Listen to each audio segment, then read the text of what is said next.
The summer had turned the forest into kindling. For 3 days, the fire had raged through the northern valleys, and now it was creeping toward the village where I worked as a park ranger. I'd stayed behind to ensure the evacuation was complete, checking the trails one last time. That's when I heard it, a sharp, pained cry that cut through the roar of flames. I pushed through the smoke, eyes burning, lungs screaming. Through the orange haze, I saw her, a woman unlike any I'd ever seen. Her hair was the color of autumn fire, cascading down her back in wild waves. But it was her ears, pointed and furred, twitching atop her head, and the 3 magnificent tails behind her that made me freeze. She was pinned beneath a fallen tree, flames licking closer by the second. Her amber eyes found mine, wide with fear and fury. "Human," she spat, struggling against the burning wood. "Don't just stand there." Something in me snapped into action. I grabbed a fallen branch, using it as a lever to lift the tree enough for her to scramble free. The moment she was clear, a piece of the burning trunk broke loose, tumbling toward us. I threw myself over her, shielding her body with mine as embers rained down on my back. The pain was searing, but I felt her hands, surprisingly strong, grip my shoulders and roll us both away from the flames. We tumbled down a small embankment, landing in a creek bed that had miraculously held water. I gasped for air, coughing violently. She was on top of me, those 3 tails fanned out protectively, her face inches from mine. Up close, she was breathtaking, sharp features, high cheekbones, and those eyes that seemed to hold ancient wisdom. "You're hurt," she said, her voice softer now. Her fingers traced the burns on my neck and arms, and I felt a strange warmth spread from her touch. "You fool. You could have died." "So could you," I managed, my voice hoarse. She stared at me for a long moment, something unreadable passing across her face. Then, with deliberate slowness, she pressed her palm against my chest, right over my heart. Heat flared between us, not painful, but intense and binding. "By the old laws," she murmured, her eyes never leaving mine, "when one saves the life of a Kitsune warrior, a debt is formed. But you," she leaned closer, her breath warm against my ear. "You threw your life before mine without hesitation. That makes you mine, Ethan Reed." "How do you know my?" She pressed a finger to my lips. "I know many things. And now, whether you wish it or not, we are bound. I am Kira of the Crimson Flame clan, and you belong to me now." A mark seared itself into my chest, and everything changed. I woke in my cabin, though I had no memory of how I got there. My body ached, but when I checked my burns, they were gone. Only faint silver scars remained where the flames had touched me. "You heal quickly for a human," came that voice, Kira's voice, from the corner of my bedroom. I jolted upright. She sat in my reading chair, completely at ease, wearing clothes that definitely weren't hers, my old university sweatshirt and what looked like a pair of my sleep pants. Her ears twitched with amusement at my expression, and her 3 tails swayed lazily behind her. "How did we get here? And why are you in my house?" She stood, moving with fluid grace across the room. "I carried you. As for why I'm here, we're bonded now. Where you go, I go. Your home is my home." She said it as if it were the most natural thing in the world. I didn't agree to any of this. Her eyes flashed dangerously. "You accepted when you risked your life for mine. The bond doesn't ask permission, it simply is." She sat on the edge of my bed, close enough that I could feel the heat radiating from her. "Tell me, do you regret saving me?" I looked at her, really looked at her.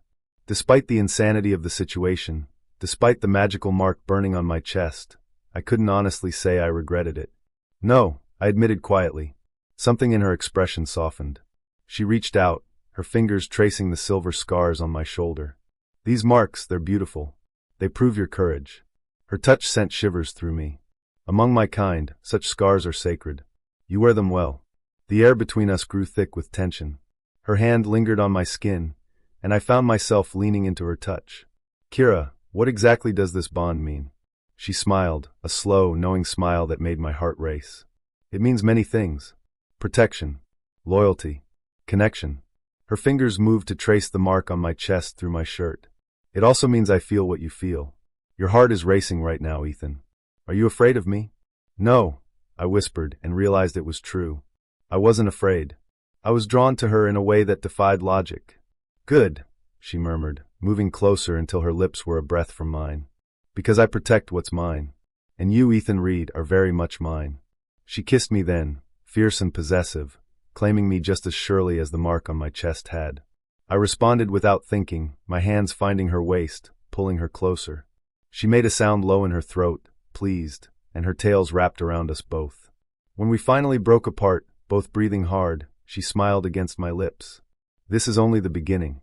3 days passed in a haze of adjustment. Kira moved through my life like she'd always been part of it, though her presence turned everything upside down. She was territorial, growing tense whenever my co-worker Amber stopped by, positioning herself between us with barely concealed hostility. "She wants you," Kira stated flatly after Amber left. "She's just a friend." "She wants you," Kira repeated, her tails bristling. I can smell it on her. The desire. She turned to me, eyes fierce. "Tell me you don't return her interest." "I don't," I said honestly. "Kira, you're the only one I stopped, unsure how to finish. She closed the distance between us in an instant, pressing me against the kitchen counter. "Say it," she demanded, her voice low and dangerous. "Finish that thought." My hands found her hips. "You're the only one I want." The kiss was explosive. She lifted me onto the counter with supernatural strength, pressing herself between my legs. Her hands slid under my shirt, claws gently scraping against my skin as she explored. I gasped into her mouth, and she took the opportunity to deepen the kiss, claiming every inch of me. "Mine," she breathed against my throat, her teeth grazing my pulse point. "Say it." "Yours," I managed, my fingers tangling in her hair, careful of her sensitive ears. She pulled back suddenly, nostrils flaring. Her entire body went rigid. "Something's wrong." Before I could ask, she had me off the counter and was moving to the window. In the twilight, I saw them, shapes moving through the trees around my cabin. Large, predatory shapes with glowing eyes. "Shadow wolves," Kira hissed. "They must have tracked me from the fire." She turned to me, her expression serious. "They serve the one who started the fire, another kitsune who wants me dead. You need to hide." "I'm not hiding while you fight." Her eyes widened, then softened with something like pride. "You would fight beside me? Even against creatures that could tear you apart? We're bonded, remember? Where you go, I go." She laughed, a genuine, delighted sound. "Oh, Ethan, you magnificent fool." She kissed me hard, then pressed something into my hand, a small knife that glowed with foxfire. "This will hurt them. Stay close to me." The first wolf crashed through the window. Kira met it with a burst of flame from her hands, her tails blazing like torches. I stabbed at another that lunged for her blind spot, the enchanted blade sinking deep. It yelped and dissolved into shadow. We fought back to back, her fire and my blade working in tandem. Each time a wolf came too close to me, Kira was there, fierce and protective. Each time one threatened her, I struck without hesitation. When the last wolf fled, we stood in my destroyed cabin, breathing hard, covered in ash. "You're insane," she said, pulling me into her arms. "You're worth it." We couldn't stay at the cabin, not after the attack. Kira led me deeper into the forest, to a hidden grove I'd never seen in all my years as a ranger. Ancient trees formed a natural cathedral around a hot spring that steamed in the cool night air. "This is a sacred place," Kira explained, her tails swishing nervously. "My clan has protected it for centuries. I'm bringing you here because—" She paused, turning to face me. "Because the bond between us needs to be completed. Properly." My heart hammered. "What does that mean?" She stepped closer, her hands coming up to frame my face. "It means I need to truly claim you. Not just with a mark, but with everything I am." Her amber eyes searched mine. "It will hurt. The fire inside me will flow into you, changing you. Making you stronger, longer lived. Making you truly mine in ways no simple bond can achieve. Will it make me like you? No. You'll still be human, mostly. But you'll carry my fire, my essence. You'll be able to sense me, share my strength, heal faster. And—" She hesitated, vulnerability flickering across her fierce expression. "And I'll be able to feel your emotions, your desires, as clearly as my own. There will be no secrets between us." I should have been terrified. Any rational person would have run. Instead, I pulled her closer. "Do it, Ethan." She looked almost afraid now. "Once this is done, there's no going back. You'll be tied to me for the rest of your life, which will be far longer than a normal human's. Are you certain?" "I've never been more certain of anything." She kissed me then, soft, reverent, so different from the fierce claiming before. Then she guided me into the hot spring, the water deliciously warm against my skin. She removed her clothes slowly, letting me see all of her in the moonlight, beautiful and otherworldly, her 3 tails floating behind her like flames. I reached for her, and she came willingly, straddling my lap in the water. Her hands pressed against my chest, right over the bond mark. "This will hurt," she warned again. "I trust you." Fire erupted between us, not burning but transforming. I felt her essence pouring into me, her memories flickering through my mind. Centuries of loneliness, battles fought, the terror of being trapped in the fire, and then me. Seeing myself through her eyes, brave, selfless, beautiful in my humanity. The pain was intense but brief, replaced by a connection so profound it took my breath away. I could feel her love, her possessiveness, her fierce desire to protect me. And she could feel mine, my wonder at her strength, my growing love, my absolute certainty that this was right. When the fire finally dimmed, we clung to each other, both changed forever. "Now you are truly mine," she whispered against my lips. "And I am yours." 6 months later, I stood at the edge of the forest that had changed my life forever. The burns had healed completely, the new fire in my veins saw to that. I could run faster, see farther, feel Kira's presence even when she was miles away hunting. But more than the physical changes, everything else had transformed too. I'd had to explain Kira to everyone, my family, my friends, my boss. Most accepted her surprisingly quickly, though my mother had needed several weeks to adjust to having a kitsune daughter-in-law. Kira bore the scrutiny with patience, though her tails bristled whenever anyone questioned our relationship. "Ethan!"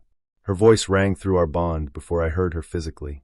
She emerged from the trees, 3 rabbits slung over her shoulder. "You're thinking too hard again. I can feel it." I smiled as she approached, still struck by her beauty, even after months together. Just reflecting on how much has changed. She set down her catch and wrapped her arms around me, her tails curling possessively around my legs. "Regrets? Never." I kissed her forehead, right between her ears. She made that please sound I loved, leaning into me. "Good. Because I have news." She pulled back, her eyes sparkling with mischief and something else, nervousness. "The bond between us, it's done something unexpected." My heart skipped. "What kind of unexpected?" She took my hand and pressed it against her stomach. "The kind where, in about 6 months, we're going to have a little kid of our own." I froze, my mind racing. "A baby? We can have, I didn't think." "Neither did I," she admitted, vulnerability showing through her fierce exterior. "Humans and kitsune don't usually. But our bond is different. Stronger. The elders say it's because of how it formed, through sacrifice and fire and true choice." Her ears flattened slightly. "Are you upset?" I laughed, loud and genuine, and lifted her off her feet, spinning her around. She yelped in surprise, then laughed with me, her tails wrapping around us both. "Upset? Kira, I set her down, cupping her face in my hands. "I'm terrified and thrilled, and completely in love with you." "You love me?" Her voice was soft, almost disbelieving. "Of course I love you. I've loved you since you called me a magnificent fool and taught me to fight shadow wolves." She kissed me then, deep and claiming and full of promise. When we broke apart, her eyes were suspiciously bright. "I love you too, Ethan Reed. My brave, foolish, perfect human." She placed my hand back on her stomach. "Our kit will be strong. Half human, half kitsune. The first of their kind." I thought about the fire that had brought us together, the bond that had changed everything, and now this, a future neither of us had planned but both of us wanted. "What should we name them?" I asked. She grinned, fierce and beautiful. "We have 6 months to figure that out. But first," she pulled me toward our rebuilt cabin.